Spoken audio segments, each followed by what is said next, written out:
이 시간 하나님을 경외하는 마음으로 자리에서 일어서시겠습니다. 오늘 우리에게 주신 하나님의 말씀은 에베소서 4장 15절 16절 말씀입니다. 우리는 사랑으로 진리를 말하고 살면서 모든 면에서 자라나서 머리가 되시는 그리스도에게까지 다다라야 합니다. 온 몸은 머리이신 그리스도께 속해 있으며 몸에 갖추어져 있는 각 마디를 통하여 연결되고 결합됩니다. 각 지체가 그 맡은 분량대로 활동함을 따라 몸이 자라나며 사랑 안에서 몸이 건설됩니다. 오늘은 특별히 당회로 모이는 날이라 교회에 대한 설교를 드리려고 합니다. 교회에 대해서 별로 관심이 없는 분들은 영 실망스러우시겠지만 저는 바로 그분들에게 은혜가 되는 설교가 되었으면 하는 마음으로 이 설교를 준비를 했습니다. 여러분, 교회의 진리는 굉장히 놀랍습니다. 예수님이 교회의 몸이시고 그 말은 교회가 곧 예수님이라 이런 뜻입니다. 우리 모두는 서로 한 몸의 지체처럼 그렇게 우리는 가깝다는 겁니다. 오늘 본문 말씀 16절에 보면 온 몸은 머리이신 그리스도께 속해 있으며 몸에 갖추어져 있는 각 마디를 통하여 연결되고 결합됩니다. 이 교회를 향한 표현입니다. 우리 교회가 그렇다는 거죠. 여러분, 이거 엄청난 진리입니다. 교회는 예수님의 몸이다. 그리고 우리는 다 지체다. 여러분, 이 진리를, 이 말씀을 정말 믿으십니까? 이것을 정말 믿는다면 우리는 예수님의 지금 우리와 함께 계시다는 것을 경험하게 됩니다. 우리가 이 진리를 진짜 안 믿으니까 우리가 예수님이 우리와 함께 교회를 통해 함께 계셔도 우리가 예수님이 정말 살아계신 주님으로 만나지지 못하는 것입니다. 여러분, 예수님은 하늘 보좌에만 계신 분이 아니십니다. 교회를 통하여 지금 우리와 같이 계십니다. 그냥 믿는 척 할 문제가 아닙니다. 알고 지나가기만 할 문제도 아닙니다. 이 진리를 실제로 우리가 우리의 삶 속에서 경험할 수 있어야 하는 것입니다. 여러분, 교회가 만약에 어떤 어려운 일이 생기거나 또는 뭘 잘못했을 때 그냥 쉽게 나오는 이야기가 교회가 왜 이래 하는 말을 흔히들 합니다. 그 말은 자기와 교회가 하나라는 믿음이 아직 없다는 뜻입니다. 만약에 교회와 내가 한 몸이라고 정말 믿는다면 내가 왜 이렇지? 이런 생각이 들어야 맞는 거죠. 근데 우리는 교회는 나와 별개의 어떤 존재라고 생각합니다. 그래서 만약에 뭐가 잘못된 일이 생기면 그냥 쉽게 교회를 비판합니다. 여러분, 우리는 서로 지체라고 했는데 옆에 앉으신 분이 아마 대부분 다 잘 모르시는 분이실 겁니다. 네, 여러분과 한 몸 같이 느껴지십니까? 끔찍하게 느끼는 분도 있으실 겁니다. 네. 이 사람하고 내가 한 몸이야? 이런 생각이 든다면 우리는 그만큼 교회가 한 몸이라고 하는 것에 대해서 별로 진지하게 생각 안 하고 살았다는 겁니다. 교회에 대해서 성경이 말하고 있는 진리는 엄청난 진리인데 우리가 그것을 진정으로 받아들이지 않으니까 우리는 교회를 통하여 하나님이 우리에게 주시는 축복을 대부분 다 놓쳐버리고 맙니다. 심지어는 교회 등록을 하지 않으려고 하는 분들이 많아졌습니다. 그러고도 자기는 얼마든지 예수를 믿을 수 있다고 생각하는 거예요. 어떤 분들은 이런 지역 교회에 등록을 하는 것은 유치한 것이라고, 자기는 우주적인 교회의 교인이라고 생각하는 거예요. 철치 온 더 웨이 교회에 제기 헤이포드 목사님이 교인 방문 카드를 이렇게 보다가 재미있는 카드를 하나 보았어요. 어떤 자매님이 쓰신 건데 교회 이름이 뭡니까? 그 교회 이름을 쓰는 난에 그리스도의 몸이라고, 교회 주소에다가 전 세계 그렇게 썼어요. 이런 분은 신학적으로 교회는 다 한 교회다, 이런 믿음을 가지고 있는 분입니다. 우리도 오늘 신앙 고백했습니다만 우리가 교회에 대해서 뭐라고 고백하셨어요? 우리는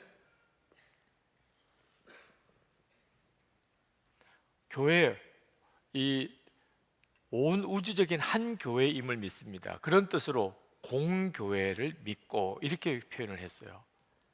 교회는 한 교회예요. 예수님의 교회일 뿐이에요. 온 우주에 있는 교회 한 교회입니다. 그리고 그 안에 지역 교회들이 있는 거죠. 그래서 어떤 교회에 등록을 하고 특히 선한목자교회는 속회까지 소속이 되어야 선한목자교회 교인이라고 인정을 합니다. 그런 점에 대해서 굉장히 소홀히 생각합니다. 잘못 알고 계신 거예요. 여러분, 어떤 군인이 헌병을 만나서 검문을 받습니다.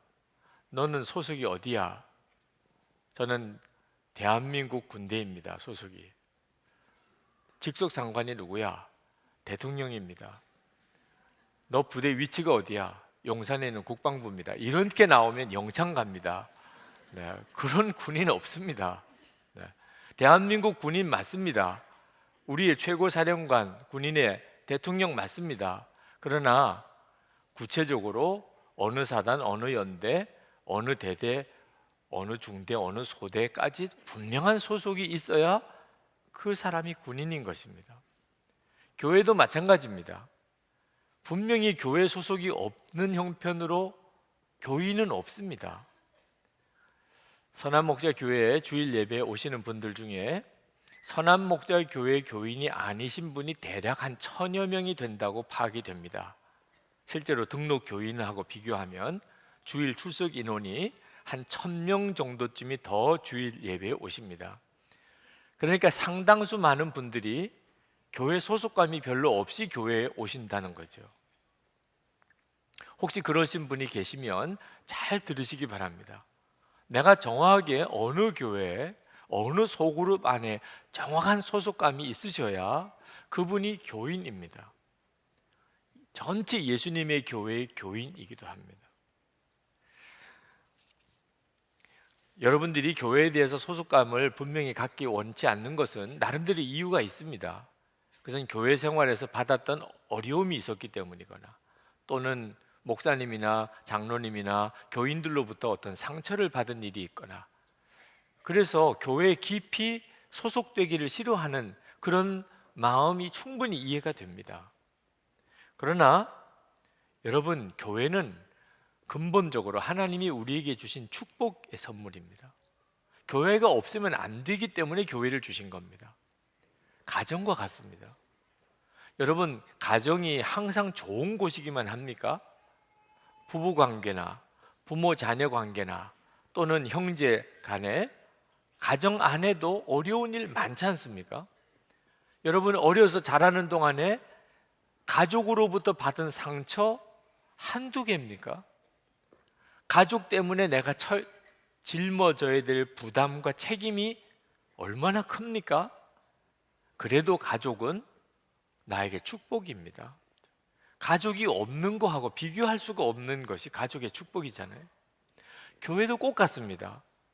교회 생활 힘들고 시험되는 일 있습니다. 때때로 교회를 위해 책임져야 될 일이 부담되기도 합니다. 그러나 교회는 근본적으로 나를 위한 축복의 하나님의 선물입니다. 저는 이미 여러 번 말씀드렸지만 어릴 때부터 교회에서 자랐습니다. 아버님이 목사님이시니까 제 기억 속의 교회는 좋은 기억 많이 없습니다. 제가 목사가 되고 난 다음에 목회하면서도 교회 목회하면서 어려운 일 많이 겪었습니다. 그런데 그때 만약에 제가 교회를 떠났거나 만약에 교회가 없었다면 지금 저는 없었을 겁니다. 저는 교회를 통해서 예수님을 만났고 믿음이 자랐습니다. 우리는 하나님이 주시는 은혜 잘 모릅니다. 내가 힘들었던 것만 많이 기억합니다. 실제로는 하나님이 나도 모르는 사이에 엄청난 은혜를 주셨습니다. 초등학교 다닐 때 저하고 동네에서 같이 교회 다니던 친구들 지금 상당히 많은 친구들이 교회 안 다닙니다. 그들이 성장하는 과정에서 이런저런 이유로 교회를 떠난 거죠. 그들을 만나볼 때마다 마음에 너무 아쉬움이 있습니다. 왜 일찍 저렇게 교회를 포기했을까? 교회 안에 있다는 것 자체가 우리에게 주는 엄청난 하나님의 축복이 있습니다. 어떤 분은 또 그렇게 이야기하실 겁니다. 목사님, 알겠어요. 교회 중요해요. 저 인정해요. 그런데 지금 나는 너무 바빠요. 그러니 내가 좀 경제적으로도 안정되고 생활에 좀 형편이 나아지면 나도 교회 위해서 뭐 봉사도 하고 섬길 테니 좀 기다려 주세요. 그러시는 분들도 있으세요. 충분히 이해할 수 있어요. 그렇지만 아직도 교회를 잘 모르시니까 그렇게 이야기하시는 거예요. 교회는 바쁘니까 뒤로 미룰 존재가 아닙니다. 교회는 구원의 방주라고 그랬어요. 여러분, 노아 시대에 죄가 관영해서 하나님이 홍수 심판을 내렸습니다. 그러나 노아와 그 가족은 하나님께서 방주를 만들라는 말씀에 순종해서 방주를 짓습니다. 그건 산에서 지은 거예요. 사람들이 얼마나 손가락질했겠습니까? 그러나 묵묵히 하나님의 말씀대로 노아 방주를 지었습니다. 그리고 홍수 심판 때 8가족이 다 구원받았습니다. 지금 우리가 사는 세상이 굉장히 악해집니다. 하나님을 무시하고 하나님을 대적합니다. 성경은 분명히 마지막 때에 심판이 있을 거라고 그랬습니다. 하나님은 그때 구원받을 이들을 위하여 방주를 만들기 위하여 지금 교회를 세우라고 하시는 겁니다. 그러니까 내가 조금 한가해지면, 여유가 생기면 그러면 내가 교회 봉사도 하겠습니다고 하는 말이 얼마나 안타까운 이야기입니까? 모르니까 그렇게 이야기하는 거예요. 교회를 세우는 일은 우리의 삶에 가장 우선순위에 두어야 될 일입니다. 예수님께서 재림에 오실 때 큰 잔치가 벌어진다고 그랬습니다. 어린 양의 혼인 잔치입니다. 예수님이 신랑이고 그리고 신부가 준비되어서 예수님과 함께 혼인 잔치 자리에 참여합니다. 그 예수님이 단장한 신부가 누군지 아십니까? 교회입니다. 저와 여러분 한 사람 한 사람이 아니고 교회가 신부인 것입니다. 교회가. 그 사실을 알고 나면 교회를 향한 마음이 너무너무 뜨거워집니다. 예수님의 신부를 지금 주님은 단장해 가고 계십니다. 이게 바쁘다고 해서 뒤로 물릴 일입니까? 그리고 교회는 이 세상에서 우리가 천국이 어떤 곳인지를 경험해 볼 수 있는 유일한 곳입니다. 예수님께서 이 땅에 오실 때 하나님의 나라가 이 땅에 임했습니다. 그러나 아직 완성되지는 않았습니다. 이제 예수님이 재림에 오실 때 하나님의 나라가 완성됩니다. 그러니까 하나님의 나라는 이미 임하였고 시작되었지만 아직 완성되지는 않았습니다.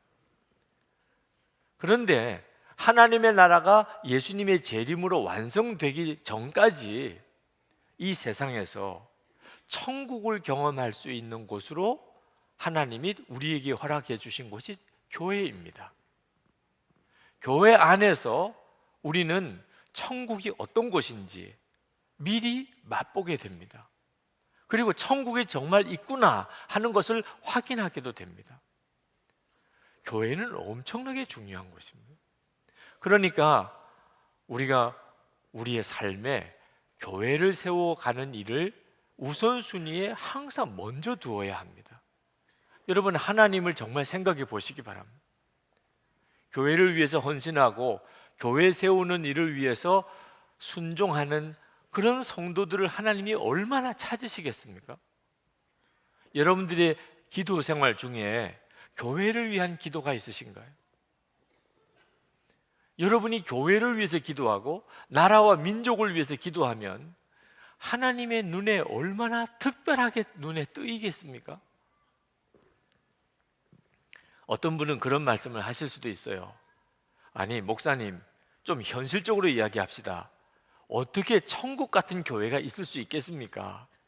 사람은 다 약하고 악한데, 교인이라도 다 약하고 악한 게 마찬가지인데, 사람들끼리 모인 곳이 교회인데 어떻게 천국 같을 수 있습니까? 너무 기준을 높게 잡으면 실망도 큰 법 아니겠습니까? 충분히 그렇습니다. 네? 사람들끼리 모인 곳이기 때문에 교회에도 문제가 많습니다. 교회를 천국이라고 말하는 것은 어떤 때는 정말 두려운 표현이기도 합니다. 그러나 여러분, 복음의 능력을 믿어야 되잖아요. 우리는 복음의 능력을 믿고 우리가 구원받았다고 믿는 거 아닙니까? 교회에 대하여도 마찬가지입니다. 우리는 정말 복음의 능력을 믿어야 합니다. 우리가 지옥에 갈 수밖에 없는 죄인이 하나님의 자녀가 되는 이런 놀라운 기적이 복음 안에서 일어났다면, 사람들끼리 모이는 공동체이지만 교회가 예수 그리스도로 인해서 천국이 될 수 있는 것도 믿어야 되는 것입니다. 여러분, 교회를 천국과 같은 공동체로 만드는 일은 우리가 하는 일이 아닙니다. 그것은 주 예수님이 친히 하시는 일입니다. 16절 말씀 보실까요? 16절, 각 지체가 그 맡은 분량대로 활동함을 따라 몸이 자라나며 사랑 안에서 몸이 건설됩니다. 주님의 몸을 건설하라 이렇게 말씀하지 않고 건설됩니다 라고 말씀했어요. 그 말은 주님의 교회는 세워지는 거지 우리가 교회를 세우는 게 아니라는 겁니다. 근본적으로는 전적으로 주 예수님이 하시는 거예요. 주 예수님이 성령으로 되어집니다. 오순절 마가다락방에 120명의 제자들이 모여서 예수님이 약속하신 성령을 기다리고 있었습니다.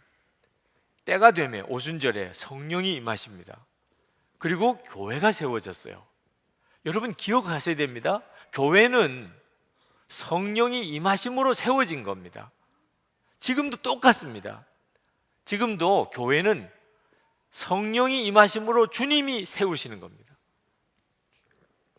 사도행전 2장 44절 45절에 보면 믿는 사람이 다 함께 있어 모든 물건을 서로 통용하고 또 재산과 소유를 팔아 각 사람의 필요를 따라 나눠주고 했습니다. 천국에서는 있을 수 있는 일이에요. 내 것 내 것이 없이 서로 다 공동재산으로 그렇게 살았다. 성령이 아니면 있을 수가 없는 일입니다. 이런 일이 교회를 통하여 일어난다는 거예요. 우리가 할 일이 뭐죠, 그러면? 우리가 할 일은 두 가지예요. 하나는 예수님이 왕이신 것을 분명하게 고백하고 사는 겁니다. 우리가 교회로 모여서 하는 일이 뭘까요? 예수님이 왕이신 것을 분명하게 고백하는 거예요. 그러기만 하면 됩니다. 우리는 할 일이 그거밖에 없어요. 15절에 모든 면에서 자라나서 머리가 되시는 그리스도에게까지 다다라야 합니다. 교회는 머리가 되시는 분은 예수님이십니다.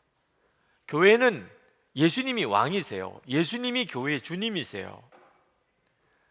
우리는 쉽게 내 교회, 우리 교회 이런 표현을 잘 씁니다.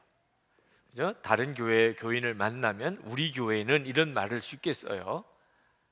그런데 그 표현 속에는 교회에 대한 사랑과 자부심도 있을 수 있지만 내 소유라는 의식도 여전히 깔려 있습니다.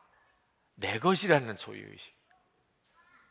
우리가 정말 조심해야 될 거예요. 교회는 근본적으로 예수님 것입니다. 예수님이 교회의 주님이고 왕이세요. 우리가 이 세상이 타락한 것 보고 마음이 아파합니다. 그러나 진짜 아파해야 될 것은 교회가 타락한 겁니다.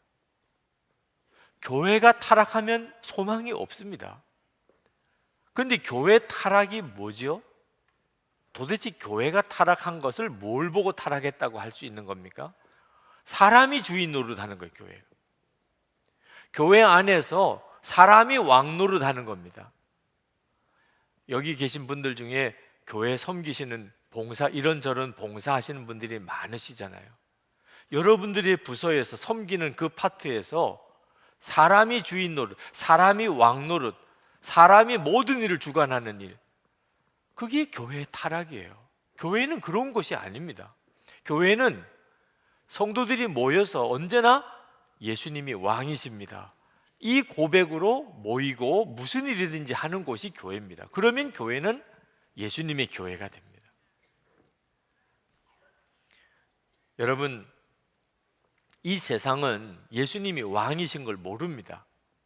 예수님은 왕이시지만 아직까지 예수님이 재림하셔서 하나님의 나라가 이루어진 게 아니기 때문에 세상에서는 예수님을 왕이라고 인정도 하지도 않고 또 예수님을 왕으로 섬기지도 않습니다.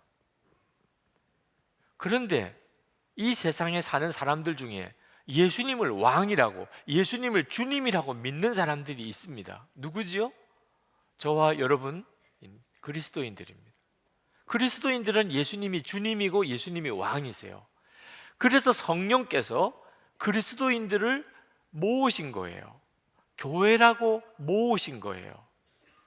그러니까 교회의 특징은, 교회의 가장 큰 특징은 예수님이 왕이신 것을 고백하고 사는 성도들의 모임입니다. 그러니까 교회는 어디서나 예수님이 왕이세요. 그러므로 우리가 교회에 모여서 제일 중요하게 생각해야 될 것은 무슨 일을 하든지 무슨 일을 결정하든지 예수님이 왕이십니다 고백하고 해야 돼요. 주님 뜻대로 합시다. 예수님이라면 어떻게 하실까요? 우리가 오직 관심은 거기에만 있어야 됩니다. 그러면 교회는 건강한 교회요, 예수님의 교회요, 역사가 나타나는 교회입니다.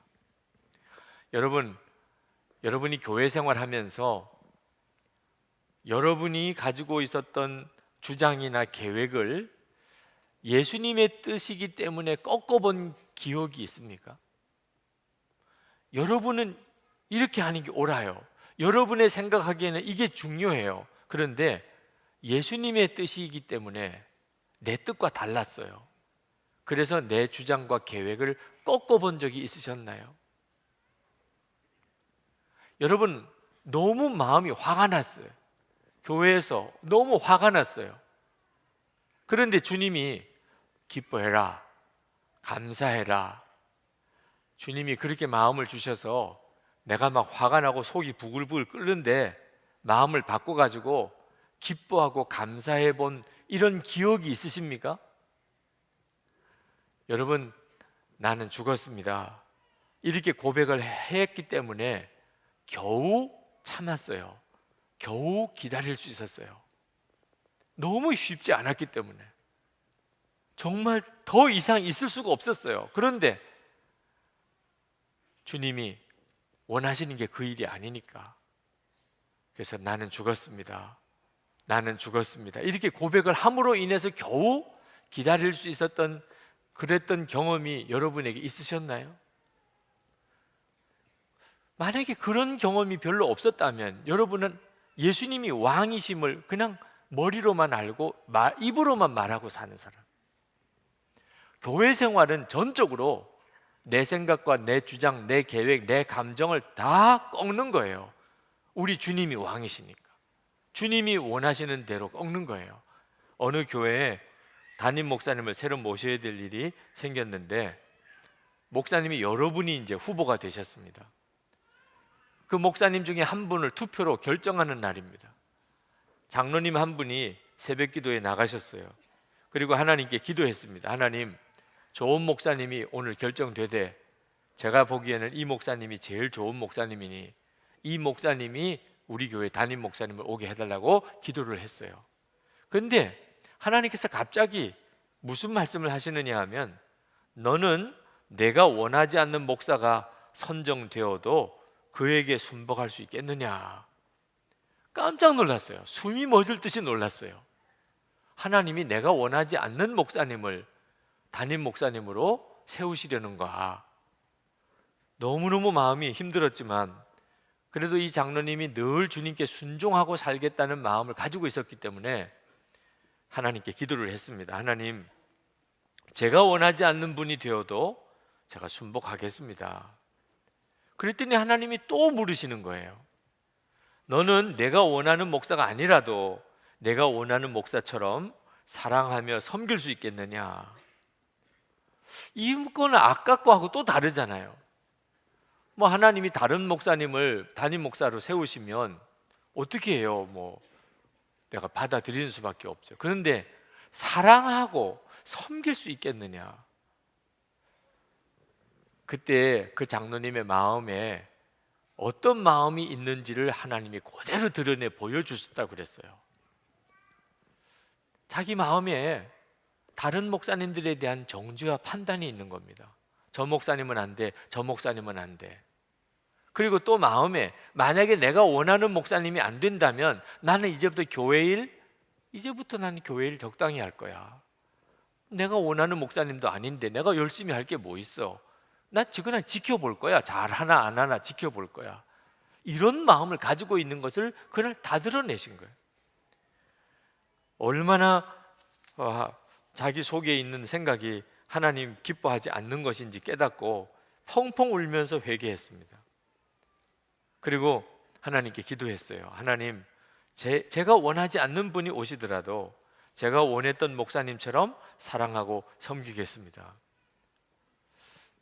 여러분도 그런 경험이 있으십니까?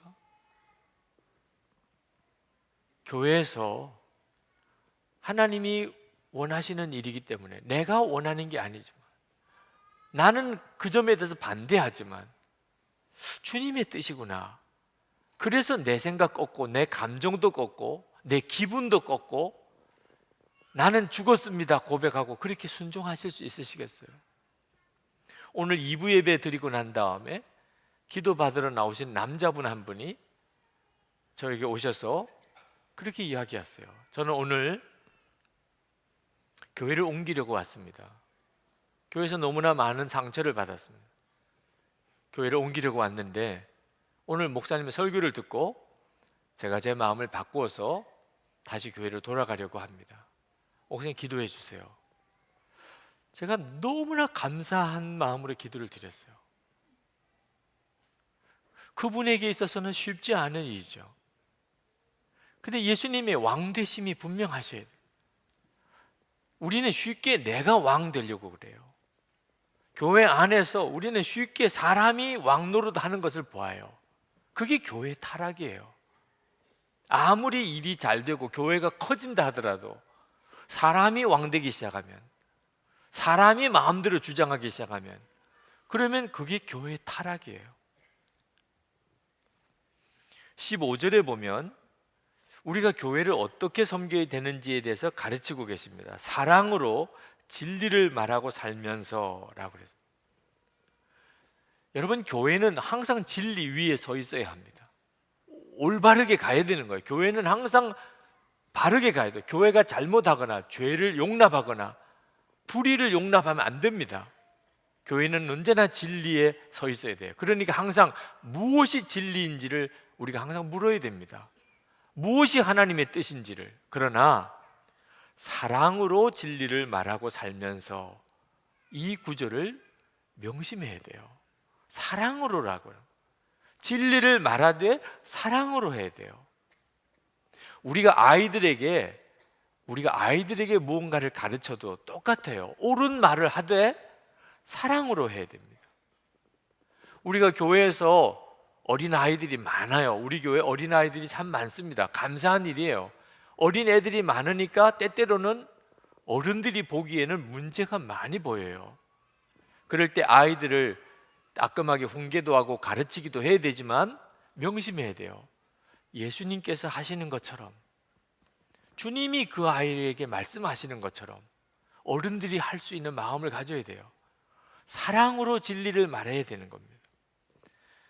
어떤 분이 제 페이스북에 짧지만 아주 오래 마음에 남는 글을 올려주셨더라고요. 진실을 말하되 온유한 그릇에 담아서. 이게 지혜입니다. 항상 진실을 말해야 돼요.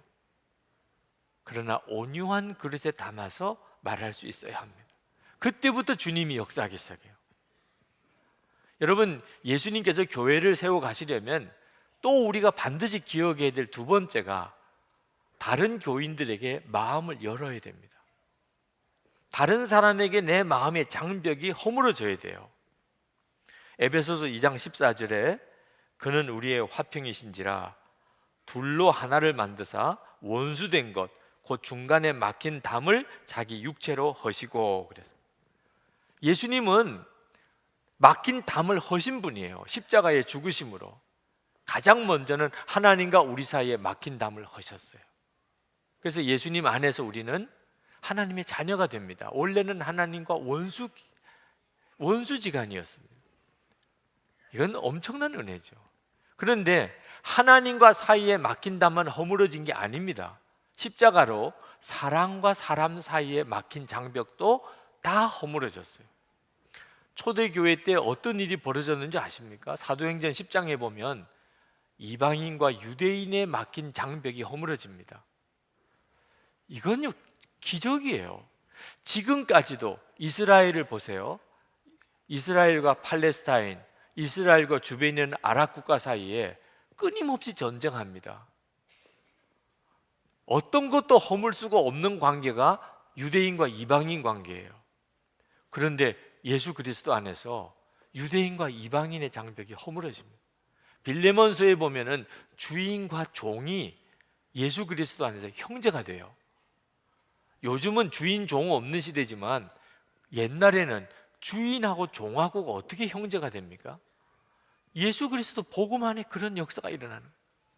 그러니까 예수님의 교회인지 아닌지는 교인들 사이에 마음의 장벽이 허물어졌는가를 보면 알 수가 있습니다. 여러분은 마음의 장벽이 다 허물어졌습니까?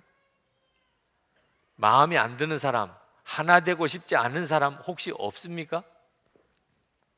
만약에 그렇다면 하나님과 여러분 사이의 장벽도 허물어진 게 아닙니다. 하나님과 사이의 장벽이 허물어진 사람은 사람들과의 사이의 장벽도 반드시 허물어지게 돼 있어요. 도무지 사랑이 안 되는 사람, 정말 하나 되기 싫은 사람, 어떻게 해야 되죠? 빌립보서 4장 2절에 사도 바울이 그 답을 주고 계십니다. 유오디아와 순두계라는 두 사람이 너무나 사이가 안 좋았어요. 교회 지도자인데 사도 바울이 유오디아와 순두계에게 권합니다. 주 안에서 같은 마음을 가지라. 여러분, 교회 생활하면서 우리가 가져야 될 중요한 기준이 주 안에서 성도들을 바라보는 겁니다. 혹시 마음에 안 드는 사람, 하나 되기 싫은 사람이 여러분 속회에 있거나 또는 여러분의 선교회나 또 함께 봉사하는 부서에 있거나 혹시 교회에서 이런저런 일을 만나게 된다면 주 안에 있는 자세를 철저하게 지켜야 됩니다. 그러면 용납이 안 될 사람이 없습니다. 지난 주간에 김태훈 목사님 아이를 낳았어요.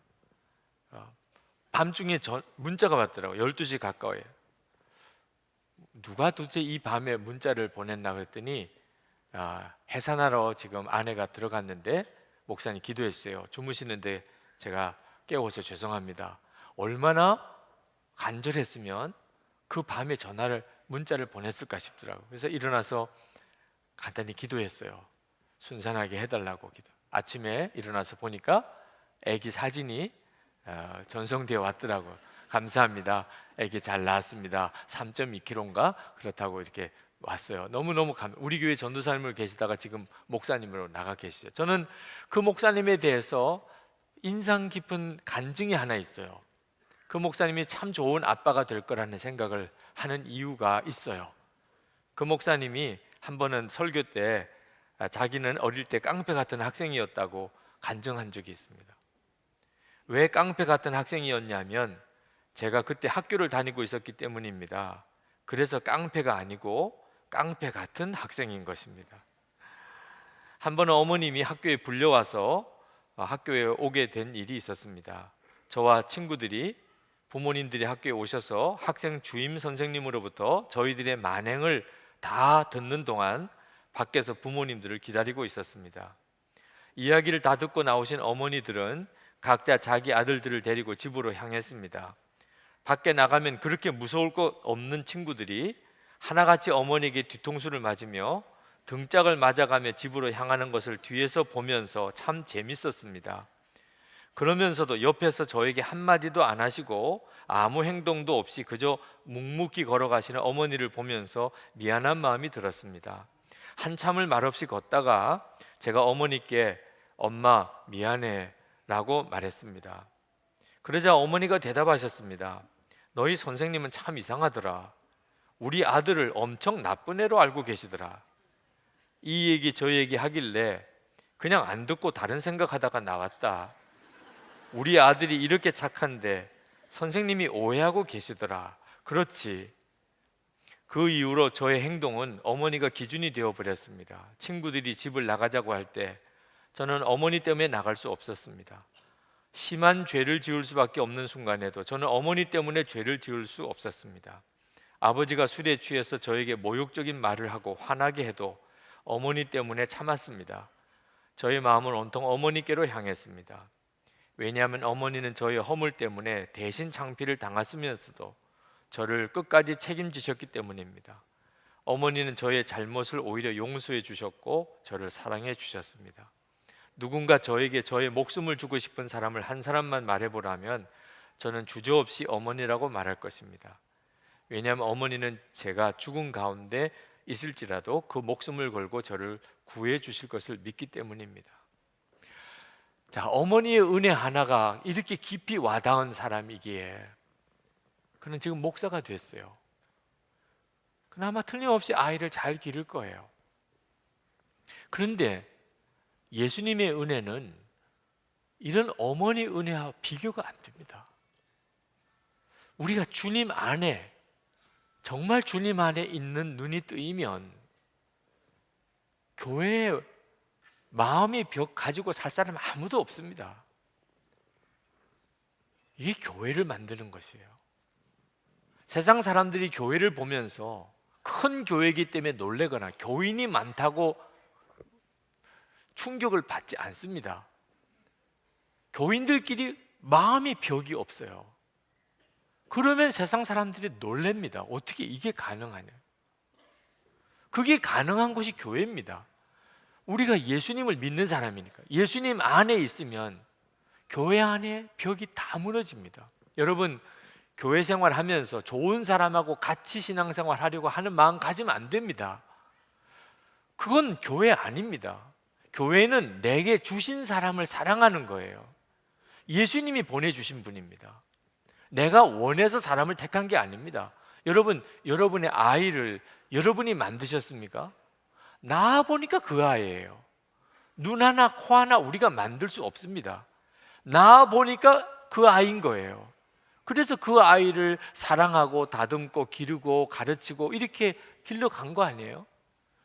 교인들끼리도 똑같습니다. 예수님이 나에게 그 사람을 주신 거예요. 그리고 나는 그 사람을 예수님 안에서 사랑하고 섬기고 그렇게 교회를 만들어가는 겁니다. 우리 교회에 새 가족 많습니다. 지난 10년 동안 엄청나게 교회가 부흥됐어요. 그래서 새 가족을 섬기는 일이 교회의 제일 중요한 사역입니다. 근데 새 가족이 교회에 적응하는 과정이 쉽지 않아요. 다른 교회에 와서 마음을 이렇게 하나로 되어지는 과정이 한두 가지 어려운 일이 아닙니다. 다 예수님이 보내신 사람으로 서로 받을 수 있어야 돼요. 저 사람은 예수님이 나에게 보내주신 사람이야. 그리고 예수님 안에서 그 사람을 섬겨야 됩니다. 그러면 우리 모두가 다 교회의 축복을 받습니다. 부탁드려요. 옆에 있는 사람에게 마음을 여셔야 됩니다. 관심은 이름을 기억하는 것이라는 글을 목회와 신학에서 보았어요. 데이비드 깁슨이 쓴 겁니다. 내가 간호학 수업을 시작한 지 2달 남짓 되었을 때 수업 시간에 쪽지 시험을 보게 되었다. 나는 세심한 학생이었는데 시험지를 대강 훑어보고는 웃음을 짓지 않을 수 없었다. 왜냐하면 마지막 문제가 우리 학교에서 청소하는 그 여자의 이름은 무엇이냐는 것이었기 때문이다. 그것은 틀림없이 많은 학생들에게 웃음을 주었을 것이다. 나는 청소하는 여자를 여러 번 본 적이 있다. 그는 키가 크고 검은 머리였으며 나이는 50대 정도였던 것 같다. 그러나 내가 그녀의 이름을 어떻게 알 수 있겠는가? 나는 마지막 문제를 답할 수 없었고 그 문제는 공란으로 해서 답안지를 제출했다. 수업이 끝나기 전 한 학생이 마지막 문제가 쪽지 시험 점수에 포함되는지 물었다. 그러자 교수님은 당연히 그렇다고 대답하며 말씀하셨다. 여러분은 앞으로 많은 사람을 만나게 될 겁니다. 모든 사람은 다 중요한 사람입니다. 단지 여러분들이 할 수 있는 것이 미소를 짓고 인사하는 정도일지라도 그들은 모두 여러분의 관심과 돌봄을 받을 가치가 있는 사람들입니다. 나는 이 교훈을 결코 잊을 수가 없다. 그 후에 나는 우리 학교에서 청소하는 그 여자 이름이 도로시라는 것을 알게 되었다. 예수님께서는 목자는 양의 이름을 각각 불러내어 인도한다고 말씀하신다. 여러분이 교회에서 만난 분들이 여러분과 한 지체라는 사실을 알게 되면 이름이 궁금해지게 되는 게 당연하죠. 여러분들이 그렇게 마음을 열기 시작하는 겁니다. 그때 주님이 하세요. 교회를 천국 같은 교회로, 이 세상에서 도무지 경험할 수 없는 천국 같은 교회가 되게 합니다. 어떤 새가족이 그렇게 이야기하더라고요. 새가족이 힘든 게 뭔지 아세요, 목사님? 10주나 양육을 받아야 되는 것이라고요. 그러시는 분들도 있더라고요. 우리 교회 새가족 되는 일이 어렵다는 거예요. 왜 10주씩이나 이렇게 양육을 받게 하냐. 저는 너무 속상하더라고요. 이건 정말 오해거든요. 10주나 양육을 받다니 어떻게 이런 말이 나올 수가 있어요? 여러분, 10주나 양육을 받는 말이 합당하다고 여기십니까? 여러분, 새가족이 되는 거예요. 새가족이. 여러분, 집에 새가족이 어떻게 됩니까? 애를 낳으면 새가족이 나오는 거죠. 그러면 애가 나오려면 몇 달 걸립니까? 10달 걸리죠. 10주 만에 나오면 그건 죽은 거예요. 10주 만에 애가 나올 수가 없습니다. 여러분, 한 남자와 한 여자가 만나서 결혼하면 이제 새가족이 생기는 거죠. 그러면 10주 만에 결혼했다. 빨리 한 거예요? 늦게 한 거예요? 엄청 빨리 한 거죠. 만난 지 10주 만에 결혼했어요. 그러면 우리 교회에 새가족이 왔는데 10주 동안 양육해서 새가족 등록이 됐다.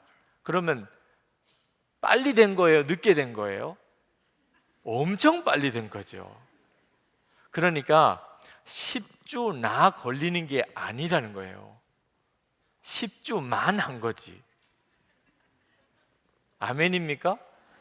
10주만 한 거예요. 더 기다릴 수가 없어서. 너무 우리가 마음이 간절해서 더 기다릴 수가 없어서 10주만 한 겁니다. 새가족이 되는 일은 그저 오늘 만나서 이제부터 우리는 한 가족입니다. 이건 하지 말자는 거나 마찬가지예요. 그러니까 2년, 3년 지나도 여전히 한 가족이라는 느낌이 안 드는 거예요. 교회에 새로 오셨어요, 한 분이. 적어도 한 사람과 10주 동안의 만남을 통하여 서로 깊이 알고 기도 제목도 알고 형편도 알고 그도 이 교회로 하나님이 보내신 것인지를 확인하는 과정을 거치고 그리고 10주만 하고 더 길게는 못 하겠어요. 기다리기가 못 하겠어요. 그래서 10주만 환영하는 거예요. 아멘. 오해 없으시기 바랍니다. 오늘 이후로 오해 없으시기 바랍니다. 그 이름. 새가족 되는 일은, 한 몸 되는 일은 정말 하나님의 놀라운 일이에요. 어떻게 나 하나가 교회를 바꿀 수 있을까? 우리 교회 하나가 한국 교회를 바꿀 수 있을까? 한 몸이기 때문에 가능해요. 우리는 한 몸이니까. 나 하나가 예수님과 온전히 하나 되면 교회가 영향을 안 받을 수가 없어요. 한 몸이니까. 선한 목자 교회가 정말 예수님의 기뻐하는 교회가 되면 한국 교회가 영향을 안 받을 수가 없어요. 왜? 한 몸이니까. 여러분, 이건 거룩한 사명입니다. 오늘 이 시간에 우리가 하나님 앞에 간절히 기도하실 때 교회를 위한 기도를 꼭 해주세요. 그리고 계속 이 교회를 위한 기도를 잊어버리지 말아주세요. 하나님, 제가 예수님과 온전히 하나 되고 그리고 그런 교회를 섬길 수 있게 되기를 원합니다. 저를 통해서 하나님의 기뻐하는 교회가 세워지게 되기 원합니다. 교회가 이 땅에서 정말 천국을 드러내는 예수님의 교회가 이 한국 땅에 온전히 서게 해 주옵소서. 우리 다 같이 통성으로 기도하겠습니다. 은혜와 사랑이 충만하신 아버지 하나님, 긍휼과 은혜를 더하시고 역사하시는 주님 앞에 간구합니다. 하나님의 손에 은혜 위에 더욱 갇혀여 주시기를 원합니다. 아버지 하나님, 갈망하고 소원합니다. 하나님의 능력의 손에 갇혀여 주시기를 원합니다. 이제는 주님께 부탁은 하나님의 손에 맡겨드립니다. 주님이 행해 주시기를 원합니다. 사랑하는 성도들이 진정으로 교회와 연합하여 하나 되고 하나님의 기뻐하시는 교회로 온전히 서갈 수 있도록 주님 축복해 주시기를 원합니다. 주 예수님 감사합니다. 하나님, 우리의 마음의 심령에 주의 진리를 더 분명하게 알게 하시고 말씀을 주시고 깨닫게 하시고 주님 앞에 온전히 반응하게 해주시니 감사합니다. 성도들이 하나님의 기뻐하는 교회로 온전히 연합되게 해주시기 원합니다. 진정으로 교회와 하나 되는 역사를 주시기 원합니다. 하나님이 원하시고 기뻐하는 교회가 세워지게 되기를 원합니다. 주님 감사합니다. 축복합니다. 아버지 하나님, 주님이 말씀을 주셨으니 성령님 저희들의 마음의 심령에 아멘으로 응답하게 해주소서. 하나님의 기뻐하는 교회 세워짐으로 우리의 믿음 생활, 우리의 개인적인 삶과 가정도 하나님 함께 든든히 서가게 되기를 원합니다. 한국 교회가 온전히 새로워지게 되기를 원하오니 저희들 스스로가 예수님과 온전히 연합하고 그리고 선한 목적 교회가 정말 예수님이 왕 되시는 교회로 분명히 세워짐으로 우리가 이 일에 섬길 수 있게 되기를 원합니다. 오늘 이 예배에 참여한 모든 성도들에게 주님의 은혜를 더해 주소서. 교회의 축복을 주소서. 교회 생활의 축복을 주소서. 예수님과 온전히 하나 되고 성도들과 온전히 연합하는 그 교회의 영광을 경험하고 그리고 그런 교회를 세워가고 그런 교회를 통해 하나님의 역사를 이루는 놀라운 간증이 저들에게 있게 하여 주옵소서. 오늘도 저희들이 마음을 다하여 하나님 앞에 우리의 감사의 헌금을 올려드립니다. 성도들의 믿음과 감사와 사랑을 주님 받아주시기를 원합니다. 오늘 주의 은혜가 성도들의 머리에 함께 하시기 원합니다. 주님이 기뻐하시는 정말 축복의 사람으로 세상에 나가 하나님을 영화롭게 하며 살게 해 주옵소서. 심령에는 은혜가 충만하고 가정에 천국 같은 하나님의 역사가 일어나며 우리의 자녀들대로 이어 내려가면서 더 믿음이 좋아지고 하나님 앞에 더 크게 쓰임을 받게 하시기 원합니다. 성도들의 기업이 복을 받아 베풀고 나누기에 부족함이 없게 해주시고 그리고 서로 믿음 안에 연합하여 이 사회를 변화시키고 이 민족의 통일을 이루고 북한에 있는 동포들에게 복음을 전할 수 있는 역사가 교회와 성도들을 통하여 일어나게 해 주옵소서. 선교사님들 축복해 주시고 오늘도 드려지는 교회마다 주님이 함께 하시고 특히 핍박당하는 교회, 사랑하는 성도들 하나님 오늘도 주의 은혜를 풍성하게 부어 주옵소서. 주 예수 그리스도 이름으로 간절히 기도합나이다. 아멘.